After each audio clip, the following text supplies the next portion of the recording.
안녕하세요. 손가락 복음 선교의 지휘자 강사입니다. 오신 것을 진심으로 환영하며 해피 바이블을 열어가도록 하겠습니다. 오늘 증거드린 말씀의 제목은요. 940강 어찌하여 비유로 말씀하시나이까? 라는 제목으로 하나님의 말씀을 나눠보는 시간을 갖도록 하겠습니다.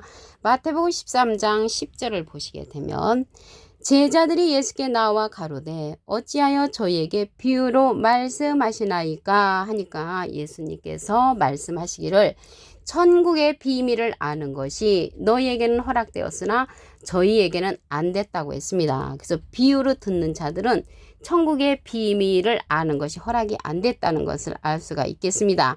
하나님의 비밀을 아는 것에 대한 기절을 보도록 하겠습니다. 누가복음 8장 10절을 보시게 되면 하나님의 비밀을 아는 것이 너희에게는 허락되었으나 다른 사람에게는 비유로 하나니 이는 저희로 보아도 보지 못하고 들어도 깨닫지 못하게 하려 함이라고 했습니다. 그래서 비유로 듣는 자들은 하나님의 비밀을 허락되지 아니한 자로서 보아도 보지 못하고 들어도 깨닫지 못하게 하려고 비유로 말씀을 하신다는 것을 알 수가 있겠습니다. 여기 아는 것이 나왔잖아요. 하나님의 비밀을 아는 것은 상당히 중요합니다. 요한복음 17장 3절을 보시게 되면 영생은 곧 유일하신 참 하나님과 그의 보내신 자 예수 그리스도를 아는 것이라고 했습니다. 예수님하고 하나님을 아는 것이 영생이라고 했죠. 그래서 하나님께서도 하나님을 아는 것을 원하신다는 내용이 있습니다. 호세아 6장 6절을 보시게 되면 나는 인애를 원하고 제사를 원치 아니하며 번제보다 하나님을 아는 것을 원한다고 했습니다. 그래서 하나님을 아는 것은 영생하고 직결되었기 때문에 우리가 과거에 믿습니다의 신앙에서 이제는 알아야 하는 그러한 시대가 되었다는 것을 말씀을 드립니다. 요한복음 16장 25절을 보시게 되면 이것을 비사로 너에게 일렀거니와 여기서 비사는요. 비유비 말씀사로 비유의 말씀으로 너에게 일렀거니와 때가 이르면 지금 다 말세가 되었다고 하죠. 다시 비사로 너에게 이르지 않고 비유의 말씀으로 우리에게 이르지 않고 아버지에 대한 것을 밝히 알려준다고 했습니다. 밝히 알려준다는 것은 실상으로 알려준다는 것이죠. 이 비유는 실상이 아니고 그림자와 같은 것이죠. 히브리서 10장 1절에 보시게 되면 율법은 창차 오는 좋은 일의 그림자요 참 형상이 아니라고 했고요. 해마다 늘 드리는 바 같은 제사로는 나아오는 자들을 언제든지 온전케 할 수 없다고 했습니다. 이 비유를 듣는 자들은 온전케 할 수 없는 그러한 말씀이라는 것을 알 수가 있겠고요. 예수님 당시 때 뱀들을 가리켜서 예수님 반대편에 있는 자들을 예수님께서 욕을 했습니다. 마태복음 23장 33절에 보시게 되면 뱀들아 독사의 새끼들아 너희가 어떻게 지옥의 판결을 피하겠느냐. 이러한 뱀들 독사들은 예수님의 반대편에 서서 율법을 가리켰던 율법사 선생입니다. 이 시대도 마찬가지로 여기 비유로 말하면은 이들이 뱀들이었었잖아요. 비유로 말하면 뱀들인데 실상으로는 율법사 선생님이었죠. 이 시대나 그 시대나 똑같습니다. 그래서 비유로 말하면 뱀들이고 실상으로 말하면 율법사 선생님인 것처럼 예수님께서 이 시대에 실상으로 말씀을 밝히 알려주는 그러한 자를 보내주신다고 했습니다. 요한복음 16장 7절을 보시게 되면 내가 너에게 실상을 말하노니 실제의 사건을 말씀을 하시는데 내가 떠나가는 것이 너에게 유익이라. 내가 떠나가지 아니하면 보혜사가 너에게로 오시지 아니할 것이요 가면 내가 그를 너에게 보낸다고 했습니다. 지금 예수님 가셨잖아요. 가시면서 보혜사를 우리에게 보내주신다는 것이죠. 여기에서 보혜사는 대원자라는 그러한 뜻을 갖고 있기 때문에 대원자를 보내시는 것입니다. 요한 1서 2장 1절 그 중간에서부터 보시게 되면 누가 죄를 범하면 아버지 앞에서 우리에게 대언자가 있으니 곧 의로우신 예수 그리스도시라고 했습니다. 대언자 앞에 조그만하게 3자가 있습니다. 관주 성경 해석란에 보시게 되면 보혜사라고 기록되어 있습니다. 이 보혜사는 파라클레트인데 헬라어로는 파라클레토스로 곁에 파라와 부름받은 클레토스란 말의 합성어로 도움을 주기에 곁에 부름받은 자, 사람을 상징한다는 것을 말씀을 드리고요. 라이프 성경 백과사전에는 컴포터 위로자, 카운셀러 상담자, 미래를 정보자, 보혜사, 헬퍼, 돕는 자, 서플리케이터, 탄원자란 이름을 갖고 있는 것이 이 보혜사입니다. 보혜사가 대원자니까 예수님은 하나님의 대원자 보혜사시고요. 예수님의 대원자는 또 다른 보혜사를 보내주신다고 했습니다.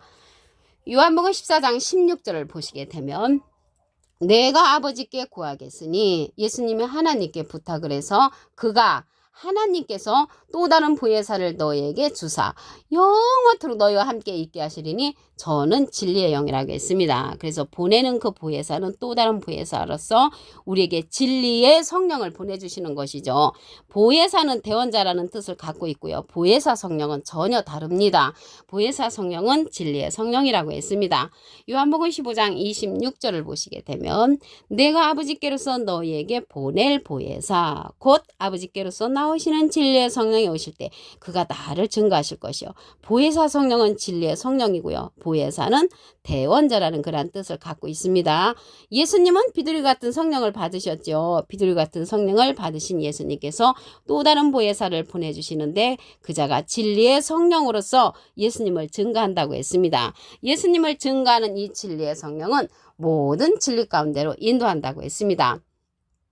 요한복음 16장 13절을 보시게 되면 진리의 성령이 오시면 그가 너희를 모든 진리 가운데로 인도하시리니 그가 자의로 말하지 않고 오직 듣는 것을 말하시며 장래일을 우리에게 알려준다고 했습니다. 장래일 앞으로 되어질 일들을 알려주는 성령은 진리의 성령이고요. 예수님은 비둘기 같은 성령을 받으셨습니다. 우리가 전에 받았던 방어 성령, 예언 성령, 투시 성령, 병 고치는 성령 이러한 성령들은 패한다고 했습니다. 고린도전서 13장 8절부터 보시게 되면 그러나 진리의 성령은 모든 진리 가운데로 인도하기 때문에 온전한 성령이라는 것을 말씀을 드리고요. 이러한 온전한 성령, 진리의 성령은 가르침을 받아야 한다고 했습니다. 요한복음 14장 26절에 보시게 되면 보혜사 곧 아버지께서 내 이름으로 보내실 성령 보혜사 성령은 예수님의 이름으로 보내는 성령이고요. 그가 너희에게 모든 것을 가르치시고 그래서 가르친다는 것을 볼 때 우리도 이 보혜사 성령 진리의 성령은 유일하게 가르침을 받아야 하는 그런 성령이라는 것을 말씀을 드립니다.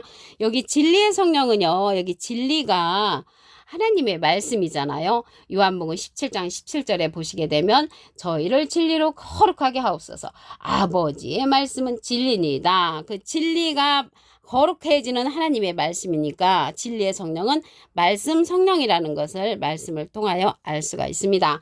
잠언 1장 6절을 보시게 되면 잠언과 비유와 지혜 있는 자의 말과 그 오묘한 말을 깨달으리라고 했습니다. 지혜 있는 자의 말은요. 여기 지혜는 그 얻은 자에게 생명나무라고 했습니다. 잠언 3장 18절에 보시게 되면 지혜는 그 얻은 자에게 생명나무라 지혜를 가진 자는 복되다고 했습니다. 지혜자의 말은 생명나무에서 이제 나오고요. 예수님은 요한복음 15장 1절에 보시게 되면 내가 참포도나무요 내 아버지는 그 농부라고 했습니다.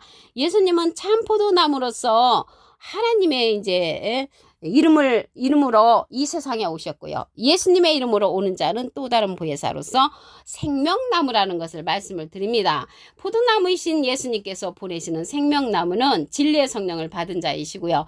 예수님은 하나님의 대원자 보혜사시고요. 예수님의 대원자는 또 다른 보혜사로서 이 생명나무의 말씀을 들려주는 자라는 것을 말씀을 통하여 알 수가 있습니다. 마태복음 13장 10절을 보시겠습니다. 제자들이 예수께 나와 가로되 어찌하여 저에게 비유로 말씀하시나이까? 이 비유로 말씀하는 그 이유는 천국의 비밀을 아는 것이 너희에게는 허락됐지만 비유로 듣는 자들에게는 허락이 안 됐다고 말씀에 기록되어 있습니다.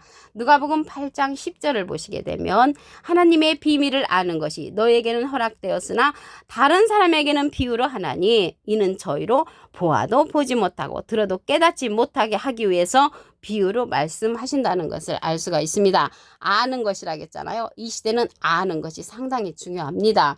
요한복음 17장 3절을 보시게 되면 영생은 곧 유일하신 참 하나님과 그의 보내신 자 예수 그리스도를 아는 것이라고 했습니다. 비사의 말씀이 때가 되면 하나님께서 밝히 일러주신다고 했습니다. 우리에게 밝히 일러줄 수 있는 그러한 실상의 사건을 우리에게 알려주십니다. 요한복음 16장 7절을 보시게 되면 내가 너에게 실상을 말하노니 내가 떠나가는 것이 너에게 유익이라. 내가 떠나가지 아니하면 보혜사가 너에게로 오시지 아니할 것이요 가면 내가 그를 너에게로 보낸다고 했습니다. 예수님께서 보내주시는 이 보혜사는 또 다른 보혜사라고 그랬죠. 요한복음 14장 16절에 보시게 되면 내가 아버지께 구하겠으니 그가 하나님께서 또 다른 보혜사를 너에게 주사 영원토록 너희와 함께 있게 하시리니 저는 진리의 영이라고 했습니다. 이 진리의 영은 진리의 성령으로서 예수님께서 보내주시는 또 다른 보혜사시고요. 이 보혜사라는 뜻은 대언자라는 그런 뜻을 갖고 있습니다. 요한 1서 2장 1절 그 중간에서부터 보시게 되면 누가 죄를 범하면 아버지 앞에서 우리에게 대언자가 있으니 곧 의로우신 예수 그리스도시라고 했습니다. 대언자 앞에 조그만하게 3자가 있습니다. 관조 성경 해석란에 보시게 되면 보혜사라고 기록되어 있습니다. 이 보혜사는 파라클레트인데 헬라어로는 파라클레토스로 곁에 파라와 부름받은 클레토스라는 말의 합성어로 도움을 주기에 곁에 부름받은 자, 사람을 상징한다는 것을 말씀을 드리고요. 보혜사는 대언자이고요. 보혜사 성령은 진리의 성령이라고 했습니다. 진리의 성령은 예수님을 증거한다고 했습니다. 요한복음 15장 26절을 보시게 되면 내가 아버지께로서 너에게 보낼 보혜사, 예수님이 우리에게 보내주시는 보혜사, 또 다른 보혜사라고 말씀드렸습니다. 아버지께로서 나오시는 진리의 성령이 오실 때 그가 나를 증거하실 것이요. 그래서 보혜사 성령은 진리의 성령으로서 예수님을 증거해주는 성령이시고요. 예수님은 비둘기 같은 성령을 받으셨습니다. 요한복음 16장 13절을 보시게 되면 진리의 성령이 오시면 그가 너희를 모든 진리 가운데로 인도하시리니 그가 자의로 말하지 않고 오직 듣는 것을 말하시며 장래일을 우리에게 알려준다고 했습니다. 이 진리의 성령은 말씀 성령이죠.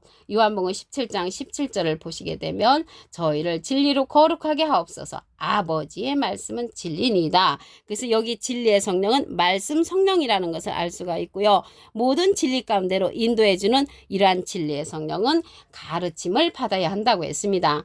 요한복음 14장 26절에 보시게 되면 보혜사 곧 아버지께서 내 이름으로 보내실 성령 그가 너에게 모든 것을 가르치시고 내가 너에게 말한 모든 것을 생각나게 한다고 했습니다. 그러므로써 보혜사 성령, 진리의 성령은 가르침을 받고 예수님의 모든 증거를 들어야 하는 이러한 시대가 되었다는 것을 말씀을 드립니다.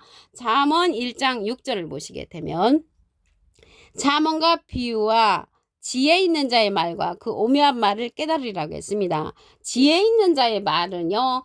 그 얻은 자에게 생명나무라고 했습니다. 잠언 3장 18절에 보시게 되면 지혜는 그 얻은 자에게 생명나무라. 지혜를 가진 자는 복되다고 했고요. 이러한 생명나무 지혜자의 말은 소원을 이루는 것이라고 했습니다. 잠언 13장 12절에 보시게 되면 소망이 더디 이루게 되면 그것이 마음을 상하게 하나니 소원이 이루는 것은 곧 생명나무니라. 그래서 우리의 소원을 이루려면 생명나무를 만나야 되고요. 예수님은 포도나무로 상징되어 있습니다. 지혜자의 말은요. 포도나무이신 이 예수님께서 보내시는 생명나무로서 진리의 성령을 받은 그러한 자라는 것을 알 수가 있고요. 진리의 성령으로서 예수님을 증거하는 자이고요. 예수님은 하나님의 대언자 보혜사시고요. 예수님의 대언자는 또 다른 보혜사로서 예수님을 증거하는 그러한 자라는 것을 말씀을 드립니다. 여기 깨달으리라고 했잖아요. 우리가 깨우침을 받지 못하면 짐승과 같다고 했습니다. 시편 49편 20절에 보시게 되면 존귀에 처하나 깨닫지 못하는 사람은 멸망하는 짐승 같도다. 아무리 존경스럽고 귀한 자리에 있을지라도 하나님의 오묘한 말씀을 깨우침을 받지 못하면 멸망하는 짐승과 같다고 했습니다. 그러면 우리가 어찌하여 비유로 말씀하냐면 이 비유의 말씀을 듣는 자는 천국의 비밀을 아는 것이 허락되지 아니한 자이기 때문에 우리가 실상의 말씀으로 들음으로 천국의 비밀을 아는 우리가 다 되어야 할 줄로 믿습니다. 오늘 940강 어찌하여 비유로 말씀하시나이까 라는 제목으로 하나님의 말씀을 나눠보는 시간을 가졌습니다. 감사합니다.